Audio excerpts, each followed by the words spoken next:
News top 9ಗೆ ಸ್ವಾಗತ. ನಾನು ಶುಭಶ್ರೀ ಜೈನ್. ಬೆಂಗಳೂರಿನಲ್ಲಿ ಹೇಗಿದೆ ಲಾಕ್ಡೌನ್ ಡೇ 2ನ ಸ್ತಬ್ಧ ಚಿತ್ರಣ. ಬೆಂಗಳೂರಿಗೆ ಬೀಗ ಬಿದ್ರೂ ಜನರು ಗುಳೆ ಹೊರಟಿರೋದು ಹೇಗೆ? ರೂಲ್ಸ್ ಬ್ರೇಕ್ ಮಾಡಿದವರಿಗೆ ಖಾಕಿ ಬಿಸಿ ಮುಟ್ಟಿಸ್ತಿರೋದು ಹೇಗೆ? ಕೊರೋನಾ ಕಂಟ್ರೋಲ್ಗೆ ಮತ್ತೆ ಸಭೆ ಕರೆದಿದ್ದು ಯಾಕೆ ಸಿಎಂ ಬಿಎಸ್ವೈ? ಇವೆಲ್ಲವನ್ನು ನೋಡೋಣ ನ್ಯೂಸ್ ಟಾಪ್ 9ನಲ್ಲಿ. ಬೆಂಗಳೂರಿನಲ್ಲಿ ಜಾರಿಗೆ ತಂದಿರುವ ಟಫ್ ರೂಲ್ಸ್ಗಳಿಂದ ಮಾರುಕಟ್ಟೆಗಳೆಲ್ಲ ಇವತ್ತು ಹೇಗಿದ್ವು? ನಿಯಮಕ್ಕೂ ಅರ್ಧ ಗಂಟೆ ಮೊದಲೇ ಮಾರುಕಟ್ಟೆಯಿಂದ ಜನರನ್ನ ಖಾಲಿ ಮಾಡಿಸಿದ್ದು ಎಲ್ಲಿ? ಬೆಂಗಳೂರಿನಲ್ಲಿ ಟಫ್ ರೂಲ್ಸ್ ಮಧ್ಯೆಯೂ ವಾಹನ ಸಂಚಾರ ಹೇಗಿದೆ? ನೋಡೋಣ ಲಾಕ್ಡೌನ್ ನ್ಯೂಸ್ ಟಾಪ್ 9ನಲ್ಲಿ.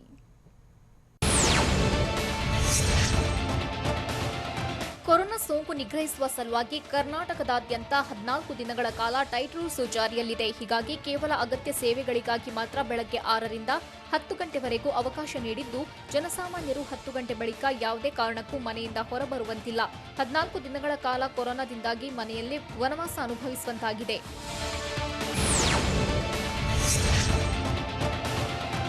ಲಾಕ್ಡೌನ್ 3ನೇ ದಿನವಾದ ಇಂದು ಬೆಂಗಳೂರಿನ ಮಾರುಕಟ್ಟೆಗಳೆಲ್ಲ ಕಂಪ್ಲೀಟ್ ಬಂದ್ ಆಗಿದೆ. ಬೆಳಗ್ಗೆ 10 ಗಂಟೆ ಆಗ್ತಿದ್ದಂತೆಯೇ ಅಖಾಡಕ್ಕಿಳಿದಿದ್ದ ಪೊಲೀಸರು ಅಂಗಡಿ ಮುಂಗಟ್ಟುಗಳನ್ನು ಮುಚ್ಚಿಸಿದ್ದಾರೆ. ಕೆಆರ್ ಮಾರುಕಟ್ಟೆ, ಯಶವಂತಪುರ, ಗಾಂಧಿ ಬಜಾರ್, ಮಲ್ಲೇಶ್ವರಂ ಮಾರುಕಟ್ಟೆಗಳನ್ನು ಬಂದ್ ಮಾಡಿಸಿದ್ದಾರೆ. ಗಂಟು ಮೂಟೆ ಕಟ್ಟಿಕೊಂಡು ವ್ಯಾಪಾರಿಗಳು ಹೊರಟಿದ್ದಾರೆ.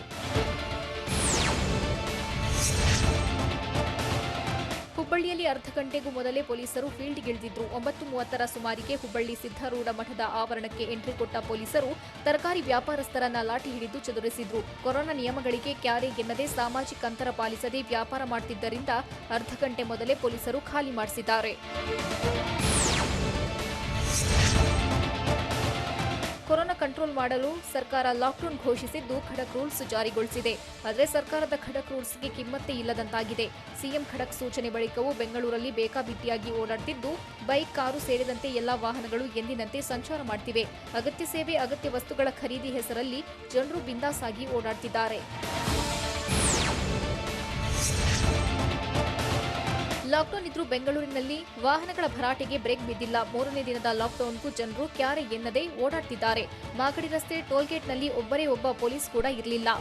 ಮಾಗಡಿ ರಸ್ತೆಯಲ್ಲಿ ಎಗ್ಗು ಸಗ್ಗಿಲ್ಲದೆ ವಾಹನಗಳು ಓಡಾಡ್ತಿವೆ. ಲಾಕ್ಡೌನ್ನ ಮೊದಲ ದಿನ ಇದ್ದ ಆತಂಕ ಜನರಲ್ಲಿ ದೂರಾಗಿದ್ದು, ಪೊಲೀಸರ ಭಯ, ಕೊರೋನಾ ಆತಂಕ ಇಲ್ಲದೆ ಸಂಪೂರ್ಣ ಬೇಜವಾಬ್ದಾರಿ ಪ್ರದರ್ಶಿಸಿದ್ದಾರೆ. ಬೆಂಗಳೂರು ಮಾತ್ರವಲ್ಲ, ರಾಜ್ಯದ ಹಲವೆಡೆ ಇದೇ ಕಥೆಯಾಗಿದೆ. ವಿವಿಧ ಜಿಲ್ಲೆಗಳಲ್ಲೂ ಜನರು ಬೇಕಾಬಿಟ್ಟಿಯಾಗಿ ಸಂಚಾರ ಮಾಡ್ತಿದ್ದಾರೆ. ಬೆಳಗಾವಿ, ಮೈಸೂರು, ಚಿಕ್ಕಬಳ್ಳಾಪುರ, ಹುಬ್ಬಳ್ಳಿ ಎಲ್ಲಿ ನೋಡಿದ್ರೂ ಜನವೋ ಜನ ಎನ್ನುವಂತಾಗಿದೆ. ರೂಲ್ಸ್ ಉಲ್ಲಂಘಿಸಿ ಮಾರ್ಕೆಟ್ಗಳಲ್ಲಿ ಮುಗಿಬಿದ್ದಿದ್ದ ಜನರು ವಾಹನಗಳಲ್ಲಿ ಎಲ್ಲೆಂದರಲ್ಲಿ ಸಂಚರಿಸುತ್ತಿದ್ದಾರೆ. ಬೆಂಗಳೂರಿನ ಮಾರುಕಟ್ಟೆಗಳೇ ಕೊರೋನಾ ಹಾಟ್ಸ್ಪಾಟ್ ಆದಂತೆ ಕಾಣ್ತಿದೆ.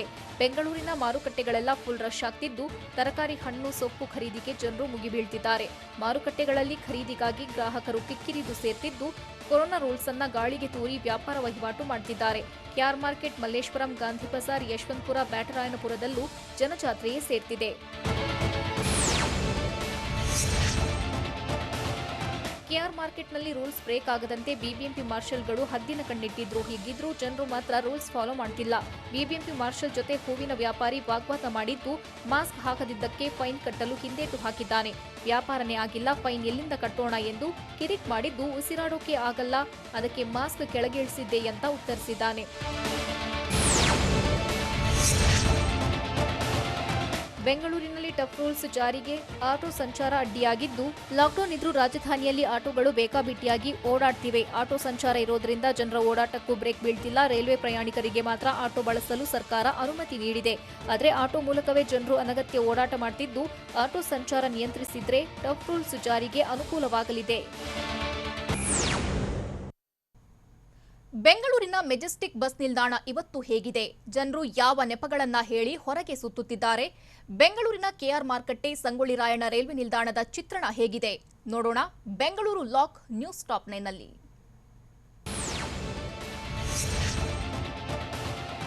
ಸದಾ ಜನರಿಂದಲೇ ಗಿಜಿಗುಡ್ತಿದ್ದ ಬೆಂಗಳೂರಿನ ಹೃದಯ ಭಾಗ ಮೆಜೆಸ್ಟಿಕ್ ಇವತ್ತು ಫುಲ್ ಸೈಲೆಂಟ್ ಆಗಿತ್ತು. ಮೆಜೆಸ್ಟಿಕ್ನ ಕೆಂಪೇಗೌಡ ಬಸ್ ನಿಲ್ದಾಣ, ಕೆಎಸ್ಆರ್ಟಿಸಿ ಬಸ್ ನಿಲ್ದಾಣ ಕಂಪ್ಲೀಟ್ ಖಾಲಿಯಾಗಿತ್ತು.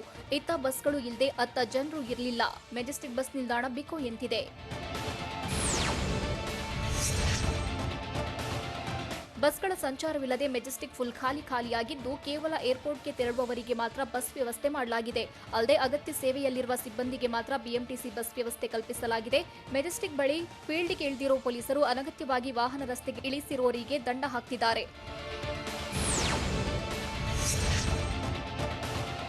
ಬೆಂಗಳೂರಿನ ಹೃದಯ ಭಾಗ ಮೆಜೆಸ್ಟಿಕ್ ಸಂಪೂರ್ಣ ಸ್ತಬ್ಧವಾಗಿದೆ. ಇತ್ತ ಬಿಎಂಟಿಸಿ ಬಸ್ಗಳು ಇಲ್ಲ, ಅತ್ತ ಕೆಎಸ್ಆರ್ಟಿಸಿ ಬಸ್ಗಳ ಸಂಚಾರವೂ ಇಲ್ಲ. ಮೆಜೆಸ್ಟಿಕ್ ಸುತ್ತಮುತ್ತ ಅಗತ್ಯ ಸೇವೆಗಳ ವಾಹನಗಳು ಮಾತ್ರ ಸಂಚಾರ ಮಾಡುತ್ತಿದ್ದು, ಪಾರ್ಸೆಲ್ಗೆ ಅವಕಾಶವಿದ್ದರೂ ಬಹುತೇಕ ಹೋಟೆಲ್ಗಳು ಕ್ಲೋಸ್ ಆಗಿದೆ. ಜನರ ಅನಗತ್ಯ ಓಡಾಟಕ್ಕೆ ಬ್ರೇಕ್ ಹಾಕಲು ಪೊಲೀಸರು ಫೀಲ್ಡ್ಗಿಳಿದಿದ್ದಾರೆ. ಮೆಜೆಸ್ಟಿಕ್ನಲ್ಲಿ ಪೊಲೀಸರು ಕಾರ್ಯಾಚರಣೆ ನಡೆಸುತ್ತಿದ್ದು, ವಾಹನಗಳನ್ನು ತಡೆದು ಪರಿಶೀಲನೆ ನಡೆಸಿದ್ದಾರೆ. ಕಬ್ಬನ್ಪೇಟೆಯಿಂದ ತೆರಳುತ್ತಿದ್ದ ಯುವಕನ ತಡೆದಾಗ ಇಲ್ಲಿ ಎಲ್ಲೂ ತರಕಾರಿ ಸಿಗ್ತಿಲ್ಲ, ಯಶವಂತಪುರಕ್ಕೆ ತರಕಾರಿ ತರಲು ಹೋಗ್ತಿರುವುದಾಗಿ ಹೇಳಿದ್ದಾನೆ. ಮತ್ತೊಬ್ಬ ಯುವಕ ಈರುಳ್ಳಿ ತರಲು ಜಯನಗರದಿಂದ ಯಶವಂತಪುರಕ್ಕೆ ಹೋಗ್ತಿರುವುದಾಗಿ ಉತ್ತರಿಸಿದ್ದಾನೆ.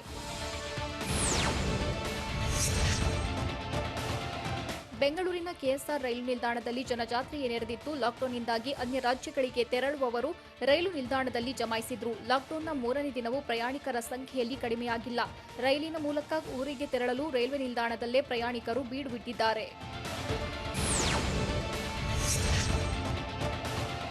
ಕೆಆರ್ ಮಾರುಕಟ್ಟೆಯಲ್ಲಿ ಖರೀದಿ ಭರಾಟೆ ಜೋರಾಗಿತ್ತು. ಬೆಳಗ್ಗೆ 5:30ರಿಂದಲೇ ಅಂಗಡಿ ಮುಂಗಟ್ಟುಗಳು ಓಪನ್ ಆಗಿತ್ತು. ಲಾಕ್ಡೌನ್ನಿಂದಾಗಿ ವ್ಯಾಪಾರಿಗಳು ಕಡಿಮೆ ಪ್ರಮಾಣದಲ್ಲಿ ತರಕಾರಿ ಹಣ್ಣುಗಳನ್ನು ತಂದು ವ್ಯಾಪಾರ ಮಾಡಿದ್ರು. ಮಾರ್ಕೆಟ್ನಲ್ಲಿ ಅಲರ್ಟ್ ಆಗಿದ್ದ ಬಿಬಿಎಂಪಿ ಮಾರ್ಷಲ್ಗಳು ಸಾಮಾಜಿಕ ಅಂತರ ಕಾಪಾಡದವರಿಗೆ, ಮಾಸ್ಕ್ ಹಾಕದವರಿಗೆ ದಂಡದ ಬಿಸಿ ಮುಟ್ಟಿಸಿದ್ರು. 9:30 ಆಗ್ತಿದ್ದಂತೆ ಫೀಲ್ಡ್ಗಿಳಿದ ಪೊಲೀಸರು ಅಂಗಡಿಗಳನ್ನು ಬಂದ್ ಮಾಡಿಸಿದ್ರು.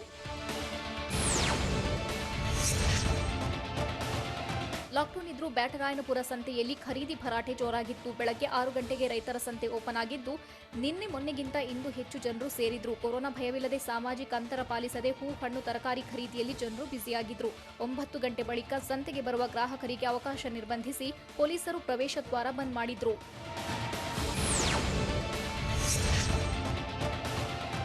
ಟಫ್ ರೂಲ್ಸ್ ಜಾರಿಯಾಗಿ 3 ದಿನವಾದರೂ ಯಶವಂತಪುರ ಮಾರ್ಕೆಟ್ನಲ್ಲಿ ಜನರು ಮಾತ್ರ ಎಚ್ಚೆತ್ತುಕೊಳ್ತಿಲ್ಲ. ಅಗತ್ಯ ವಸ್ತು ಖರೀದಿಸಲು 10 ಗಂಟೆವರೆಗೂ ಕಾಲಾವಕಾಶ ಇದ್ದಿದ್ದರಿಂದ ಸಾಮಾಜಿಕ ಅಂತರ ಇಲ್ಲದೆ ಜನರು ಓಡಾಡಿದ್ದಾರೆ. ಕೆಲವರು ಮಾಸ್ಕ್ ಹಾಕದೆ ಬೇಜವಾಬ್ದಾರಿ ಪ್ರದರ್ಶಿಸಿದ್ದು, ಇನ್ನು ಕೆಲವರು ಸರಿಯಾದ ಕ್ರಮದಲ್ಲಿ ಮಾಸ್ಕ್ ಹಾಕಿರಲಿಲ್ಲ. ಜನರು ಕಡಿಮೆ ಆದರೂ ಸಾಮಾಜಿಕ ಅಂತರವೇ ಇರಲಿಲ್ಲ.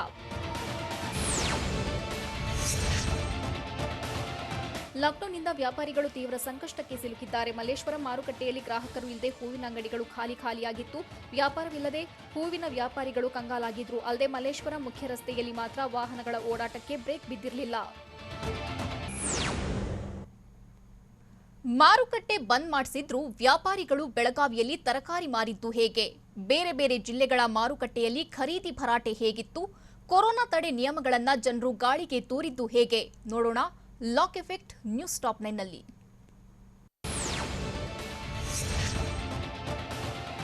ಲಾಕ್ಡೌನ್ ಮತ್ತು ಕೊರೋನಾ ಎರಡನೇ ಅಲೆ ಮಧ್ಯೆ ಜನ ಚಿತ್ರದುರ್ಗದ ತರಕಾರಿ ಮಾರುಕಟ್ಟೆಗೆ ಮುಗಿಬಿದ್ದಿದ್ರು. ಕೊರೋನಾ ಭೀತಿ ಮಧ್ಯೆ ಅಂತರ ಪಾಲಿಸದೆ ಮೈಮರೆತು ಖರೀದಿಯಲ್ಲಿ ತಲ್ಲೀನರಾಗಿದ್ರು. ವ್ಯಾಪಾರಸ್ಥರು ಮತ್ತು ಜನರು ಮಾಸ್ಕ್ ಧರಿಸದೆ ಬೇಜವಾಬ್ದಾರಿ ತೋರಿದ್ದು, ಬರೀ ಕುತ್ತಿಗೆಗೆ ಮಾಸ್ಕ್ ಧರಿಸಿ ನಿರ್ಲಕ್ಷ್ಯ ತೋರಿದ್ರು. ಬೆಳಗಾವಿ ಎಪಿಎಂಸಿ ಮಾರುಕಟ್ಟೆಯನ್ನ 2 ದಿನಗಳ ಕಾಲ ಬಂದ್ ಮಾಡಿಸಿದೆ. ವಿಭಜನೆಗಾಗಿ ಮಾರ್ಕೆಟ್ ಅನ್ನ ಮುಚ್ಚಲಾಗಿದೆ. ಆದರೂ ಮಾರುಕಟ್ಟೆ ಹೊರಭಾಗ ವ್ಯಾಪಾರ ವಹಿವಾಟು ಜೋರಾಗಿ ಸಾಗಿತ್ತು. ಮುಖ್ಯ ರಸ್ತೆಯಲ್ಲೇ ತರಕಾರಿ ಇಟ್ಟು ಕುಳಿತ ವ್ಯಾಪಾರಸ್ಥರು ಕೊರೋನಾ ಭೀತಿ ಮಧ್ಯೆ ಅಂತರ ಪಾಲಿಸದೆ ವ್ಯವಹಾರದಲ್ಲಿ ತಲ್ಲೀನರಾಗಿದ್ರು. ಜನರು ಕೂಡ ಅಂತರ, ಮಾಸ್ಕ್ ಧರಿಸದೆ ತರಕಾರಿ ಹಣ್ಣು ಖರೀದಿಯಲ್ಲಿ ಮಗ್ನರಾಗಿದ್ರು. ಮಾರುಕಟ್ಟೆ ಬಂದಿದೆ ಅಂತ ಸೂಚನೆ ಕೊಟ್ಟಿದ್ರು. ವ್ಯಾಪಾರ ಎಗ್ಗು ಸಿಗ್ಗಿಲ್ಲದೆ ಸಾಗಿತ್ತು.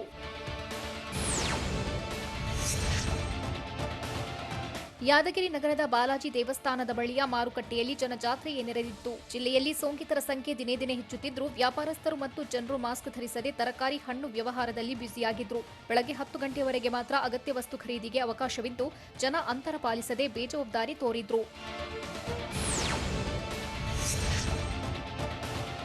ಕಲಬುರಗಿ ಎಪಿಎಂಸಿ ಮಾರ್ಕೆಟ್ ಕೂಡ ಜನರಿಂದ ತುಂಬಿ ತುಳುಕ್ತಿತ್ತು. ಸಗಟು ತರಕಾರಿ ಕೊಳ್ಳಲು ವ್ಯಾಪಾರಸ್ಥರು ಬ್ಯುಸಿಯಾಗಿದ್ರೆ, ಚಿಲ್ಲರೆಯಾಗಿ ತರಕಾರಿ ಖರೀದಿಸಲು ಜನ ಜಮಾಯಿಸಿದ್ರು. ಈ ವೇಳೆ ದೈಹಿಕ ಅಂತರ, ಮಾಸ್ಕ್ ಧರಿಸದೆ ವ್ಯಾಪಾರದಲ್ಲಿ ತೊಡಗಿದ್ರು.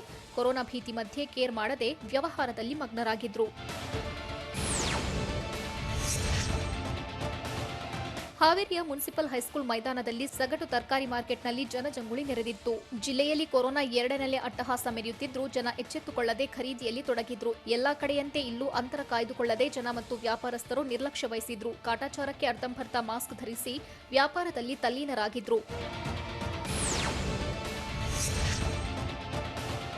ಮೈಸೂರಿನ ಎಂಜಿ ರಸ್ತೆ ಬಳಿಯ ಮಾರುಕಟ್ಟೆಯಲ್ಲೂ ಖರೀದಿ ಭರಾಟೆ ಜೋರಾಗಿತ್ತು. ಗುಂಪಾಗಿ ನೆರೆದ ಜನ ತರಕಾರಿ ಸೊಪ್ಪು ಖರೀದಿಯಲ್ಲಿ ಮಗ್ನರಾಗಿದ್ರು. ಅಂತರ ಪಾಲಿಸದೆ ಕೊಳ್ಳುವಲ್ಲಿ ಮಗ್ನರಾಗಿದ್ರು. ವಿವಿಧ ಬಡಾವಣೆಗಳಿಂದ ತರಕಾರಿ ಖರೀದಿಗೆ ಬಂದ ಜನ ಕೊರೋನಾ ಭೀತಿ ಮರೆತು ಮಾರುಕಟ್ಟೆ ತುಂಬಾ ಬಿಂದಾಸಾಗಿ ಓಡಾಡಿದ್ರು. ಹುಬ್ಬಳ್ಳಿಯ ಗಿರಣಿಚಾಳ ಮೈದಾನದ ತರಕಾರಿ ಮಾರುಕಟ್ಟೆಯಲ್ಲಿ ಗುಂಪಾಗಿ ಸೇರಿ ಮಾಸ್ಕ್ ಧರಿಸದೆ ನಿರ್ಲಕ್ಷ್ಯ ತೋರಿದ್ರು. ಅಂತರ ಪಾಲಿಸಲು ಪಾಲಿಕೆ ಕಟ್ಟುನಿಟ್ಟಿನ ಕ್ರಮ ಕೈಗೊಂಡ್ರು. ರೂಲ್ಸ್ ಬ್ರೇಕ್ ಮಾಡಿದ್ರು. ನಿಗದಿಪಡಿಸಿದ ಬಾಕ್ಸ್ನಲ್ಲೇ ವ್ಯಾಪಾರ ಮಾಡುವಂತೆ ಆದೇಶಿಸಿದ್ರು. ಸೂಚನೆ ಪಾಲಿಸದೆ ಬೇಜವಾಬ್ದಾರಿ ತೋರಿದ್ರು.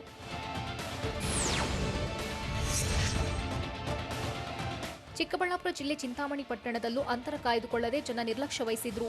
ಐಡಿಎಸ್ಎಂಟಿ ಮಾರುಕಟ್ಟೆಯಲ್ಲಿ ಜಮಾಯಿಸಿದ ಜನ ತರಕಾರಿ ಹಣ್ಣು ಖರೀದಿಯಲ್ಲಿ ಮಗ್ನರಾಗಿದ್ರು. ಕೊರೋನಾ ಸೋಂಕಿನ ಭೀತಿ ಮಧ್ಯೆ ಕೋವಿಡ್ ರೂಲ್ಸ್ ಬ್ರೇಕ್ ಮಾಡಿ ಬೇಜವಾಬ್ದಾರಿ ತೋರಿದ್ರು. ಆದರೆ ಕ್ರಮ ಕೈಗೊಳ್ಳಬೇಕಿದ್ದ ನಗರಸಭೆ ಅಧಿಕಾರಿಗಳು ಮತ್ತು ಪೊಲೀಸರು ನಾಪತ್ತೆಯಾಗಿದ್ರು. ಬಾಗಲಕೋಟೆಯ ವಲ್ಲಭಾಯಿ ವೃತ್ತದ ಬಳಿ ಇರೋ ಕಿರಾಣಿ ಮಾರುಕಟ್ಟೆಯಲ್ಲಿ ದಿನಸಿ ಕೊಳ್ಳುವಲ್ಲಿ ಬ್ಯುಸಿಯಾಗಿದ್ರು. ಬೆಳಗ್ಗೆ ಮಾರುಕಟ್ಟೆಗೆ ಲಗ್ಗೆಟ್ಟ ಜನ ತೆರೆದ ಅಂಗಡಿಗಳಲ್ಲಿ ವ್ಯಾಪಾರದಲ್ಲಿ ತಲ್ಲೀನರಾಗಿದ್ರು. ಈ ವೇಳೆ ಸರತಿ ಸಾಲಲ್ಲಿ ನಿಂತು ಅಂತರ ಪಾಲಿಸದೆ ಬೇಜವಾಬ್ದಾರಿ ತೋರಿದ್ರು. ಆ ಮೂಲಕ ಕಿರಾಣಿ ಮಾರುಕಟ್ಟೆಯಲ್ಲಿ ಕೋವಿಡ್ ನಿಯಮಗಳನ್ನು ಜನ ಗಾಳಿಗೆ ತೂರಿದ್ರು. ಬೆಂಗಳೂರಿನ ಕೊರೋನಾ ಸೋಂಕಿತರ ಸಾವಿಗೆ ಬಿಬಿಎಂಪಿ ಕಂಡುಹಿಡಿದ ಕಾರಣಗಳು ಏನು? ಕೊರೋನಾ ಸೋಂಕಿತರ ಜೊತೆಗೆ ಅಟೆಂಡರ್ ಇರೋದು ಎಲ್ಲಿ? ಬೆಂಗಳೂರಿನಿಂದ ಕಲಬುರಗಿಗೆ ರೆಮ್ಡಿಸಿವಿರ್ ಇಂಜೆಕ್ಷನ್ ತೆಗೆದುಕೊಂಡು ಹೋದವರು ಯಾರು? ನೋಡೋಣ ಕೊರೋನಾ ಘಾತ ನ್ಯೂಸ್ ಟಾಪ್ 9ನಲ್ಲಿ. ಬೆಂಗಳೂರಿನಲ್ಲಿ ದಿನ ಕಳೆದಂತೆ ಕೊರೋನಾ ಅಟ್ಟಹಾಸ ತಾರಕಕ್ಕೇರ್ತಿದೆ. ಇಂದು ಬೆಂಗಳೂರಲ್ಲಿ ಬರೋಬ್ಬರಿ 24,638 ಪಾಸಿಟಿವ್ ಕೇಸ್ ಬರುವ ಸಾಧ್ಯತೆ ಇದೆ. ನಿನ್ನೆ ಬೆಂಗಳೂರಲ್ಲಿ 19,637 ಮಂದಿಗೆ ವೈರಸ್ ತಗುಲಿತ್ತು. ಇಂದು ನಿನ್ನೆಗಿಂತಲೂ ಭಾರಿ ಪ್ರಮಾಣದಲ್ಲಿ ಕೇಸ್ ಹೆಚ್ಚಳವಾಗುವ ಸಾಧ್ಯತೆ ದಟ್ಟವಾಗಿದೆ.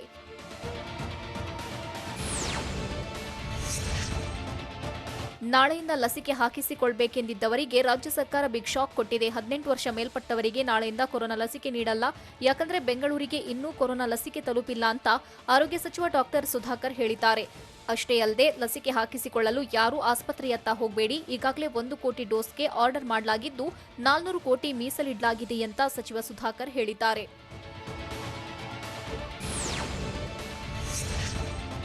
ಬೆಂಗಳೂರಿನಲ್ಲಿ ಕೊರೋನಾ ಅಟ್ಟಹಾಸ ಮೆರೆಯುತ್ತಿದ್ದು ದಿನದಿಂದ ದಿನಕ್ಕೆ ಕೊರೋನಾ ಸೋಂಕಿತರ ಸಂಖ್ಯೆಯಲ್ಲಿ ಭಾರಿ ಏರಿಕೆ ಕಾಣ್ತಿದ್ದು ಮೃತರ ಸಂಖ್ಯೆಯೂ ಹೆಚ್ಚಾಗ್ತಿದೆ. ಕೊರೋನಾ ಸೋಂಕಿತರ ಸಾವಿನಿಂದ ಜನರು ಬೆಚ್ಚಿಬಿದ್ದಿದ್ದಾರೆ. ಬೆಂಗಳೂರಿನಲ್ಲಿ ಸೋಂಕಿತರ ಸಾವಿಗೆ ಬಿಬಿಎಂಪಿ ಕಾರಣ ಹುಡುಕಿದ್ದು ಪಾಲಿಕೆ ಡೆತ್ ಆಡಿಟ್ನಲ್ಲಿ ಸಾವಿನ ಕಾರಣ ಬಯಲಾಗಿದೆ. ಬಿಬಿಎಂಪಿ ಡೆತ್ ಆಡಿಟ್ನಲ್ಲಿ ಸೋಂಕಿತರ ಸಾವಿಗೆ 4 ಪ್ರಮುಖ ಕಾರಣಗಳನ್ನು ಪಟ್ಟಿ ಮಾಡಲಾಗಿದೆ. ಸೋಂಕಿತರಲ್ಲಿ ಭಯದಿಂದ ಆಕ್ಸಿಜನ್ ಮಟ್ಟ ಕುಸಿದು ಸಾವಿಗೀಡಾಗ್ತಿದ್ದಾರೆ ಅಂತ ಆಡಿಟ್ನಲ್ಲಿ ಹೇಳಲಾಗಿದೆ. ಅಲ್ಲದೆ ಐಸಿಯು ಬೆಡ್ ಸಿಗದೆ ಆಸ್ಪತ್ರೆಗಳಲ್ಲಿ ಆಕ್ಸಿಜನ್ ಕೊರತೆಯಿಂದ ಹಾಗೂ ಕೊನೆ ಹಂತದಲ್ಲಿ ಆಸ್ಪತ್ರೆಗೆ ಸೋಂಕಿತರು ದಾಖಲಾಗ್ತಿರೋದ್ರಿಂದ ಮೃತಪಟ್ಟಿದ್ದಾರೆ ಅಂತ ಕಾರಣ ನೀಡಲಾಗಿದೆ.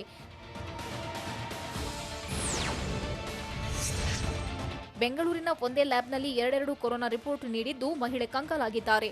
ಬೋನ್ ಕ್ಯಾನ್ಸರ್ ಇರೋದ್ರಿಂದ ಕಿದ್ವಾಯಿ ಆಸ್ಪತ್ರೆಗೆ ಮಹಿಳೆ ಹೋಗಿದ್ದು ಏಪ್ರಿಲ್ 28ರಂದು ಕೊರೋನಾ ಪಾಸಿಟಿವ್ ಎಂದು ರಿಪೋರ್ಟ್ ನೀಡಿದ್ದಾರೆ. ಆದರೆ ಅನುಮಾನದಿಂದ ಮತ್ತೆ ಟೆಸ್ಟ್ ಮಾಡಿಸಿದಾಗ ನಿನ್ನೆ ನೆಗೆಟಿವ್ ಅಂತ ವರದಿ ನೀಡಿದ್ದಾರೆ.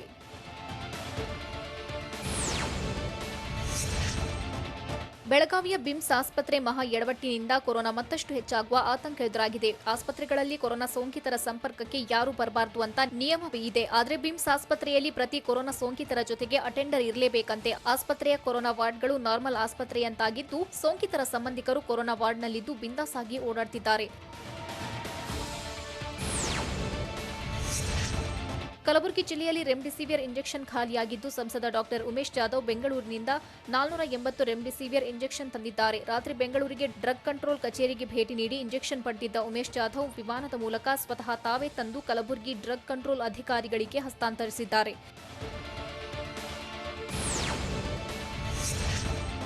ಶಿವಮೊಗ್ಗ ಜಿಲ್ಲೆಯಲ್ಲಿ ಕೊರೋನಾ ಕೇಸ್ ಹೆಚ್ಚಾಗ್ತಿದೆ. ಹೀಗಾಗಿ ಜಿಲ್ಲಾ ಉಸ್ತುವಾರಿ ಸಚಿವ ಕೆಎಸ್ ಈಶ್ವರಪ್ಪ ಜಿಲ್ಲಾಸ್ಪತ್ರೆಯಲ್ಲಿ ವೈದ್ಯರು ಮತ್ತು ಅಧಿಕಾರಿಗಳ ಜೊತೆ ಸಭೆ ನಡೆಸಿದ್ರು. ಮೆಗ್ಗಾನ್ ಆಸ್ಪತ್ರೆಯಲ್ಲಿ ಹಾಗೂ ಜಿಲ್ಲೆಯಲ್ಲಿ ಕೋವಿಡ್ ವಾರ್ಡ್ಗಳ ಕುರಿತು ಕೈಗೊಂಡ ಕ್ರಮಗಳ ಬಗ್ಗೆ ಈಶ್ವರಪ್ಪ ಮಾಹಿತಿ ಪಡೆದರು. ಶಿವಮೊಗ್ಗ ಜಿಲ್ಲೆಯಲ್ಲಿ 755 ಹೊಸ ಕೊರೋನಾ ಕೇಸ್ ಪತ್ತೆಯಾಗಿದ್ದು ಸೋಂಕಿಗೆ ನಿನ್ನೆ 3 ಬಲಿಯಾಗಿದ್ದಾರೆ.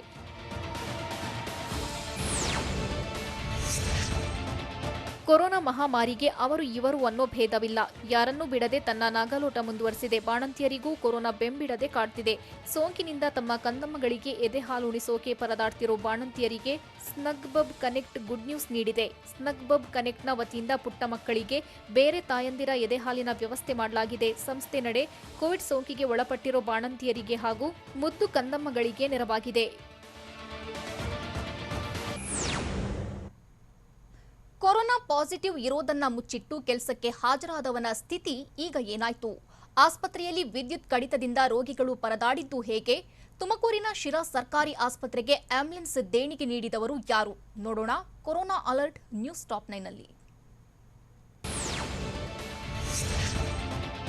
ಕೋವಿಡ್ ಸೋಂಕು ಇದ್ರೂ ಮುಚ್ಚಿಟ್ಟು ತಾಲೂಕು ಆಸ್ಪತ್ರೆ ಮುಖ್ಯ ಫಾರ್ಮಸಿಸ್ಟ್ ಉದ್ದಟತನ ಮೆರೆದಿದ್ದಾರೆ. ಕೊರೋನಾ ಪಾಸಿಟಿವ್ ಇದ್ರೂ ಮುಚ್ಚಿಟ್ಟು ಕರ್ತವ್ಯಕ್ಕೆ ಹಾಜರಾಗಿದ್ದು ಅಮಾನತು ಮಾಡಲಾಗಿದೆ. ಬಾಗಲಕೋಟೆ ಜಿಲ್ಲೆ ಮುಧೋಳ ತಾಲೂಕು ಆಸ್ಪತ್ರೆಯ ಮುಖ್ಯ ಫಾರ್ಮಸಿಸ್ಟ್ ನಂದಕುಮಾರ್ ಬೋನಗೇರಿಯನ್ನ ಜಿಲ್ಲಾಧಿಕಾರಿ ಕ್ಯಾಪ್ಟನ್ ರಾಜೇಂದ್ರ ಆದೇಶ ಮಾಡಿದ್ದಾರೆ. ಏಪ್ರಿಲ್ 21ರಂದು ರ್ಯಾಪಿಡ್ ಆಂಟಿಜೆನ್ ಟೆಸ್ಟ್ ವೇಳೆ ನಂದಕುಮಾರ್ಗೆ ಕೊರೋನಾ ದೃಢಪಟ್ಟಿತ್ತು. ಆದರೆ ಲ್ಯಾಬ್ ಸಿಬ್ಬಂದಿಗೆ ಬೆದರಿಕೆ ಹಾಕಿ ಕೆಲಸಕ್ಕೆ ಹಾಜರಾಗಿದ್ದ.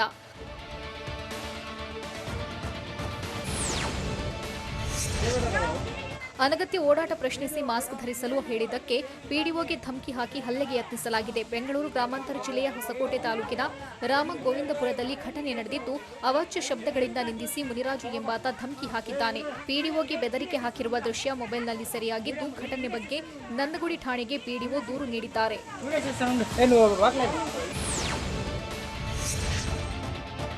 ಯಾದಗಿರಿ ತಾಲೂಕಿನ ಮುದ್ನಾಳ್ ಬಳಿಯ ಕೋವಿಡ್ ಆಸ್ಪತ್ರೆಯಲ್ಲಿ ವಿದ್ಯುತ್ ಕಡಿತದಿಂದ ಸೋಂಕಿತರು ಪರದಾಡಿದ್ದಾರೆ. ಕರೆಂಟ್ ಸ್ಥಗಿತಗೊಂಡಿದ್ದರಿಂದ ಆಕ್ಸಿಜನ್ ವೆಂಟಿಲೇಟರ್ ಬಂದಾಗಿದ್ದು, ಸೋಂಕಿತರು ನರಕಯಾತನೆ ಅನುಭವಿಸಿದ್ದಾರೆ. ಸೋಂಕಿತರ ಸಂಬಂಧಿಕರು ಬಟ್ಟೆಯಿಂದ ಸೋಂಕಿತರಿಗೆ ಗಾಳಿ ಬೀಸಿದ್ದಾರೆ.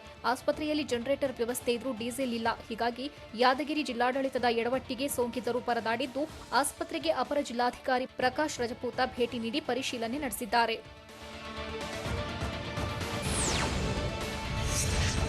ಬೀದರ್ ಬ್ರಿಮ್ಸ್ ಕೋವಿಡ್ ಆಸ್ಪತ್ರೆಯಲ್ಲಿ ಸೋಂಕಿತರಿಗೆ ಸೂಕ್ತ ಚಿಕಿತ್ಸೆ ಸಿಗ್ತಿಲ್ಲ ಅನ್ನೋ ಆರೋಪ ಕೇಳಿಬಂದಿದೆ. ಸೋಂಕಿತರ ಆರೋಗ್ಯ ವಿಚಾರಿಸಲು ಸಹ ತಜ್ಞ ವೈದ್ಯರು ಬರ್ತಿಲ್ವಂತೆ. ಕೇವಲ ನರ್ಸ್ಗಳು ಮಾತ್ರ ಕೊರೋನಾ ಸೋಂಕಿತರಿಗೆ ಚಿಕಿತ್ಸೆ ನೀಡುತ್ತಿದ್ದು, ವಾರಗಳಿಂದ ಕೋವಿಡ್ ವಾರ್ಡ್ನಲ್ಲಿದ್ದರೂ ಒಂದು ದಿನವೂ ಚಿಕಿತ್ಸೆ ಕೊಡಲು ವೈದ್ಯರು ಬಂದಿಲ್ಲ ಅಂತ ತಜ್ಞ ವೈದ್ಯರ ವಿರುದ್ಧ ಸೋಂಕಿತರ ಸಂಬಂಧಿಕರು ಅಸಮಾಧಾನ ಹೊರಹಾಕಿದ್ದಾರೆ.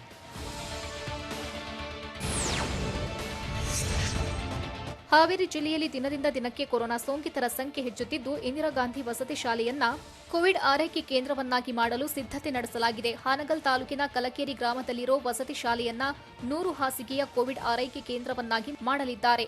ವಸತಿ ನಿಲಯಕ್ಕೆ ಸಂಸದ ಶಿವಕುಮಾರ್ ಉದಾಸಿ ಹಾಗೂ ವಿವಿಧ ಇಲಾಖೆಗಳ ಅಧಿಕಾರಿಗಳು ಭೇಟಿ ನೀಡಿ ಪರಿಶೀಲನೆ ನಡೆಸಿದ್ದಾರೆ.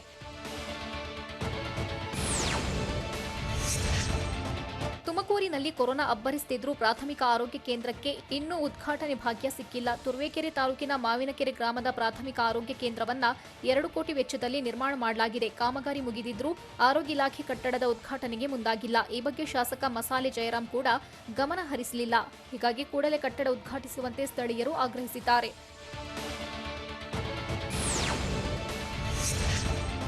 ಕೊರೋನಾ ನಿಯಂತ್ರಿಸಲು ಹುಬ್ಬಳ್ಳಿಯ ಕಿಮ್ಸ್ ಆಸ್ಪತ್ರೆಯ ಆವರಣದಲ್ಲಿ ಅನಗತ್ಯ ಓಡಾಟ ನಿಷೇಧಿಸಲಾಗಿದೆ.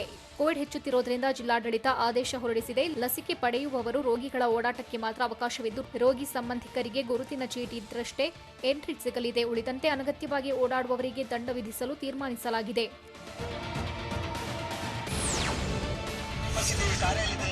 ರಾಜ್ಯದ ಹಳ್ಳಿಗಳಲ್ಲೂ ಕೊರೋನಾ ರಣಖಿಕೆ ಹಾಕ್ತಿದೆ. ಹೀಗಾಗಿ ಗದಗ ಜಿಲ್ಲೆಯ ಗ್ರಾಮೀಣ ಪ್ರದೇಶಗಳಲ್ಲಿ ಜಾಗೃತಿ ಮೂಡಿಸಲಾಗುತ್ತಿದೆ. ಗದಗ ತಾಲೂಕಿನ ಹೊಂಬಳ ಗ್ರಾಮದಲ್ಲಿ ಪಂಚಾಯತ್ ವತಿಯಿಂದ ಎಚ್ಚರಿಕೆ ನೀಡಿದ್ದಾರೆ. ಸರ್ಕಾರ ಲಾಕ್ಡೌನ್ ಜಾರಿ ಮಾಡಿದ್ದು, ವಿನಾಕಾರಣ ಯಾರೂ ಅಡ್ಡಾಡಬೇಡಿ.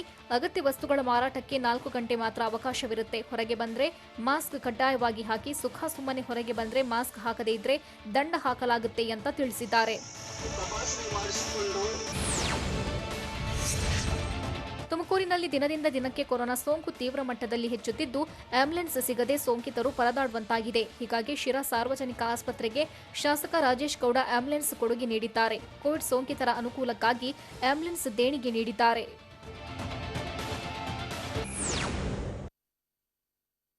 ಕೇಂದ್ರದ ಕ್ಯಾಬಿನೆಟ್ ಸಭೆಯಲ್ಲಿ ಇವತ್ತು ಏನೇನು ಚರ್ಚೆಯಾಗ್ತಿದೆ? ದೇಶದಲ್ಲಿ ಕಳೆದ 24 ಗಂಟೆಯಲ್ಲಿ ಪತ್ತೆಯಾದ ಕೊರೋನಾ ಪಾಸಿಟಿವ್ ಕೇಸ್ಗಳೆಷ್ಟು? ನಾಳೆಯಿಂದ 18 ವರ್ಷ ಮೇಲ್ಪಟ್ಟವರಿಗೆ ದೇಶದಲ್ಲಿ ಕೊರೋನಾ ವೈರಸ್ ವಿರುದ್ಧದ ಲಸಿಕೆ ಸಿಗಲ್ಲ ಯಾಕೆ? ನೋಡೋಣ ಕೊರೋನಾ ಸುಳಿ ನ್ಯೂಸ್ ಟಾಪ್ 9 ನಲ್ಲಿ. ಪ್ರಧಾನಿ ನರೇಂದ್ರ ಮೋದಿ ಕ್ಯಾಬಿನೆಟ್ ಸಭೆಯಲ್ಲಿ ಕೊರೋನಾ ಬಗ್ಗೆ ಚರ್ಚೆ ನಡೆಸುತ್ತಿದ್ದಾರೆ. ಸಭೆಯಲ್ಲಿ ದೇಶದ ಕೊರೋನಾ ವೈರಸ್ ನಿಯಂತ್ರಣದ ಹೋರಾಟ ಮತ್ತು ಆರೋಗ್ಯ ಕ್ಷೇತ್ರದ ಮೂಲಸೌಕರ್ಯಗಳ ಕೊರತೆಯ ಬಗ್ಗೆ ಚರ್ಚೆಯಾಗುತ್ತಿದೆ. ಕೇಂದ್ರ ಸರ್ಕಾರದಿಂದ ವೈರಸ್ ನಿಯಂತ್ರಣಕ್ಕೆ ಕೈಗೊಳ್ಳಬೇಕಾದ ಕಠಿಣ ಕ್ರಮಗಳ ಬಗ್ಗೆ ಚರ್ಚೆ ನಡೆಸಿ ತೀರ್ಮಾನ ಕೈಗೊಳ್ಳುವ ನಿರೀಕ್ಷೆ ಇದೆ. ಏಪ್ರಿಲ್ ತಿಂಗಳಲ್ಲಿ ಕೊರೋನಾದ 2ನೇ ಅಲೆಗೆ ಸಂಬಂಧಿಸಿದಂತೆ ಇದುವರೆಗೂ ಪ್ರಧಾನಿ ಮೋದಿ 21 ಸಭೆ ನಡೆಸಿದ್ದಾರೆ.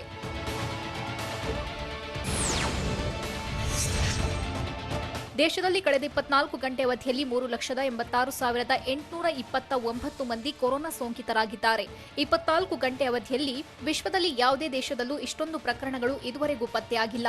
ಕೊರೋನಾದಿಂದ ಕಳೆದ 24 ಗಂಟೆ ಅವಧಿಯಲ್ಲಿ 3,501 ಮಂದಿ ಸಾವಿಗೀಡಾಗಿದ್ದಾರೆ.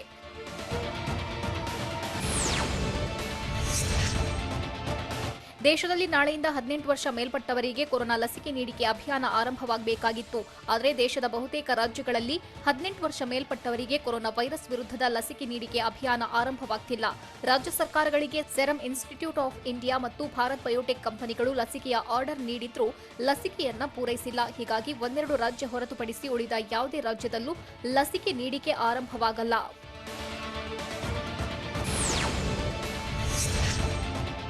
ಕೊರೋನಾದ 2ನೇ ಅಲೆಯಿಂದ ತತ್ತರಿಸಿರುವ ಭಾರತಕ್ಕೆ ಇದೀಗ ವಿದೇಶಗಳಿಂದ ವೈದ್ಯಕೀಯ ನೆರವು ಹರಿದು ಬರ್ತಿದೆ. ವಿಶ್ವದ ದೊಡ್ಡಣ್ಣ ಅಮೆರಿಕ ಈಗ ಭಾರತದ ನೆರವಿಗೆ ಧಾವಿಸಿದೆ. ಅಮೆರಿಕದ ವೈದ್ಯಕೀಯ ಸಾಮಗ್ರಿಗಳ ನೆರವು ಹೊತ್ತ ಮೊದಲ ವಿಮಾನ ಇಂದು ಬೆಳಗ್ಗೆ ದೆಹಲಿಗೆ ಬಂದಿದೆ. ಅಮೆರಿಕವು $100 ಮಿಲಿಯನ್ ಕೋವಿಡ್ ನೆರವನ್ನ ಭಾರತಕ್ಕೆ ನೀಡುತ್ತಿದೆ. ಹಾಂಗ್ಕಾಂಗ್ನಿಂದ 300 ಆಕ್ಸಿಜನ್ ಕಾನ್ಸಂಟ್ರೇಟರ್ ಮತ್ತು ಇತರೆ ವೈದ್ಯಕೀಯ ಸಾಮಗ್ರಿಗಳು ಇಂಡಿಗೋ ವಿಮಾನದಲ್ಲಿ ದೆಹಲಿಗೆ ಬಂದಿದೆ.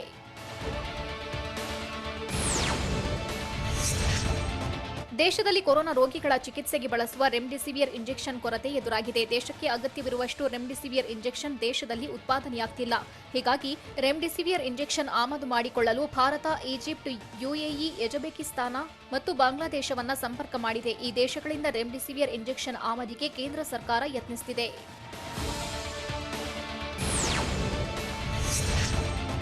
ಮೊನ್ನೆ ರಾಜ್ಯ ಸರ್ಕಾರಗಳಿಗೆ ಪೂರೈಸುವ ಕೋವಿಶೀಲ್ಡ್ ಲಸಿಕೆಯ ದರವನ್ನ ಸೆರಮ್ ಇನ್ಸ್ಟಿಟ್ಯೂಟ್ ಆಫ್ ಇಂಡಿಯಾ $100 ಕಡಿಮೆ ಮಾಡಿತ್ತು. ನಿನ್ನೆ ಭಾರತ್ ಬಯೋಟೆಕ್ ಕಂಪನಿಯು ರಾಜ್ಯ ಸರ್ಕಾರಗಳಿಗೆ ಪೂರೈಸುವ ಕೋವ್ಯಾಕ್ಸಿನ್ ಲಸಿಕೆಯ ದರವನ್ನ ಪ್ರತಿ ಡೋಸ್ಗೆ $200 ಕಡಿಮೆ ಮಾಡಿ $400ಗೆ ಇಳಿಸಿದೆ. ಈ ಮೊದಲು ರಾಜ್ಯ ಸರ್ಕಾರಗಳಿಗೆ ಕೋವ್ಯಾಕ್ಸಿನ್ ಲಸಿಕೆಯನ್ನ ಪ್ರತಿ ಡೋಸ್ಗೆ $600ಗೆ ಮಾರಾಟ ಮಾಡುವುದಾಗಿ ಹೇಳಿತ್ತು.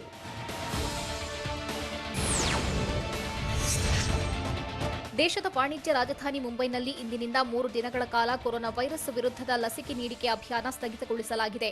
ಮುಂಬೈನಲ್ಲಿ ಲಸಿಕೆ ನೀಡಲು ಲಸಿಕೆಯೇ ಇಲ್ಲ. ಹೀಗಾಗಿ ಲಸಿಕಾ ಕೇಂದ್ರಗಳು 3 ದಿನ ಬಂದ್ ಆಗಿರಲಿವೆ. ಮುಂಬೈ ಜನರು ಇದಕ್ಕೆ ಸಹಕರಿಸಬೇಕು ಎಂದು ಬೃಹತ್ ಮುಂಬೈ ಮಹಾನಗರ ಪಾಲಿಕೆ ಮನವಿ ಮಾಡಿದೆ.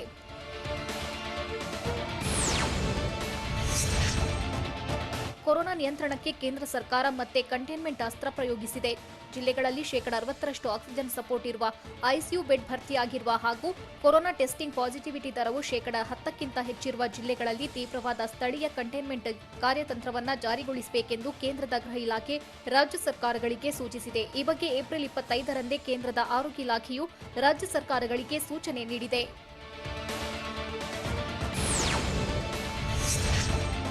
ಕೊರೋನಾದ 2ನೇ ಅಲೆಯ ಸಂಕಷ್ಟ ಸವಾಲು ಎದುರಿಸಲು ಭಾರತವು ಚೀನಾ ಮತ್ತು ಪಾಕಿಸ್ತಾನದಿಂದ ನೆರವು ಪಡೆಯುತ್ತಿಲ್ಲ. ಆದರೆ ಚೀನಾದಿಂದ ವೈದ್ಯಕೀಯ ಉಪಕರಣಗಳನ್ನು ಹಣ ನೀಡಿ ಖರೀದಿ ಮಾಡಲಾಗಿದೆ.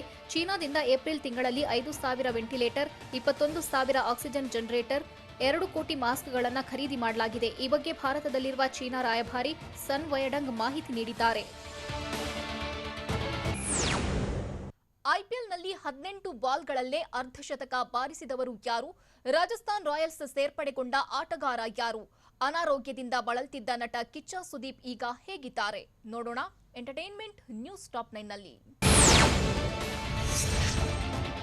ಕೆಕೆಆರ್ ವಿರುದ್ಧ Delhi capitals opener Prithvi Shaw 82 run ಬಾರಿಸಿದ್ರು. ಅಲ್ಲದೆ ಈ ಬಾರಿಯ ಐಪಿಎಲ್ನಲ್ಲಿ ವೇಗದ ಅರ್ಧಶತಕ ಬಾರಿಸಿದ ಸಾಧನೆ ಮಾಡಿದ್ರು. ಪೃಥ್ವಿ ಶಾ 18 ಬಾಲ್ಗಳಲ್ಲಿ ಅರ್ಧಶತಕ ಬಾರಿಸಿದ್ರು. ಇದರೊಂದಿಗೆ ಪೃಥ್ವಿ ಡೆಲ್ಲಿ ಪರ ವೇಗವಾಗಿ ಅರ್ಧಶತಕ ಬಾರಿಸಿದ 3ನೇ ಬ್ಯಾಟ್ಸ್ಮನ್ ಎನಿಸಿಕೊಂಡ್ರು.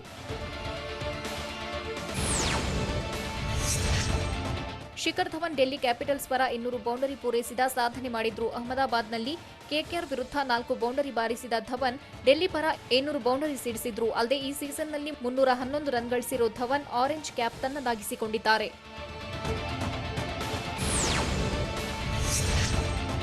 ಡೆಲ್ಲಿ ವಿರುದ್ಧ ಕಣಕ್ಕಿಳಿಯೋದ್ರೊಂದಿಗೆ ನಿತೀಶ್ ರಾಣಾ ಕೋಲ್ಕತಾ ನೈಟ್ ರೈಡರ್ಸ್ ಪರ 50ನೇ ಪಂದ್ಯವಾಡಿದ್ರು.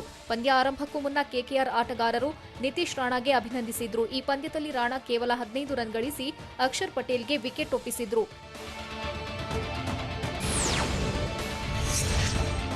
ಕೆಕೆಆರ್ ವಿರುದ್ಧ ಗೆಲುವು ಸಾಧಿಸಿದ ಡೆಲ್ಲಿ ಕ್ಯಾಪಿಟಲ್ಸ್ ಅಂಕಪಟ್ಟಿಯಲ್ಲಿ 2ನೇ ಸ್ಥಾನಕ್ಕೆ ಲಗ್ಗೆಯಿಟ್ಟಿದೆ. ಸೋಲು ಕಂಡಿರೋ ಕೆಕೆಆರ್ 4 ಅಂಕಗಳೊಂದಿಗೆ 5ನೇ ಸ್ಥಾನದಲ್ಲಿದೆ. ಡೆಲ್ಲಿ ಗೆಲುವಿನಿಂದಾಗಿ ಆರ್ಸಿಬಿ 3ನೇ ಸ್ಥಾನಕ್ಕೆ ಕುಸಿತ ಕಂಡಿದೆ.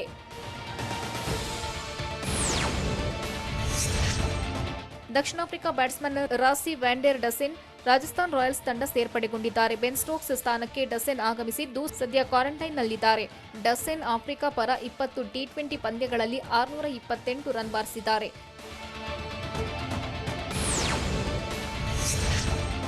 ಕಳೆದ 2 ವಾರಗಳಿಂದ ಅನಾರೋಗ್ಯದಿಂದ ಬಳಲುತ್ತಿದ್ದ ನಟ ಕಿಚ್ಚ ಸುದೀಪ್ ಈಗ ಸಂಪೂರ್ಣ ಗುಣಮುಖರಾಗಿದ್ದಾರೆ. ಜೊತೆಗೆ ಈ ವಾರಾಂತ್ಯದಲ್ಲಿ ಬಿಗ್ ಬಾಸ್ನಲ್ಲಿ ಸುದೀಪ್ ಭಾಗವಹಿಸಲಿದ್ದಾರೆ. ಈ ವಿಚಾರವನ್ನ ಸುದೀಪ್ ಸಾಮಾಜಿಕ ಜಾಲತಾಣದಲ್ಲಿ ಹಂಚಿಕೊಂಡಿದ್ದು ತಮಗಾಗಿ ಪ್ರಾರ್ಥಿಸಿದವರು ಮತ್ತು ವೈದ್ಯರಿಗೆ ಧನ್ಯವಾದ ತಿಳಿಸಿದ್ದಾರೆ.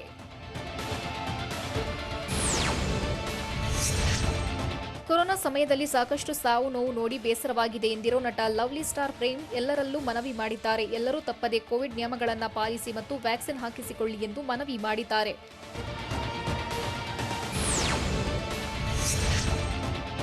ಚಾಲೆಂಜಿಂಗ್ ಸ್ಟಾರ್ ದರ್ಶನ್ ಅಭಿನಯದ ರಾಬರ್ಟ್ ಚಿತ್ರಕ್ಕೆ 50ನೇ ದಿನದ ಸಂಭ್ರಮ. ಸದ್ಯ ಚಿತ್ರಮಂದಿರಗಳು ಮುಚ್ಚಿದ್ರೂ ಸಿನಿಮಾ ತೆರೆಗೆ ಬಂದು 50 ದಿನ ಕಳೆದಿರೋ ಸಂಭ್ರಮವನ್ನ ಚಿತ್ರತಂಡ ಹಂಚಿಕೊಂಡಿದೆ. OTTಯಲ್ಲೂ ರಾಬರ್ಟ್ಗೆ ಉತ್ತಮ ರೆಸ್ಪಾನ್ಸ್ ಸಿಕ್ಕಿದೆ.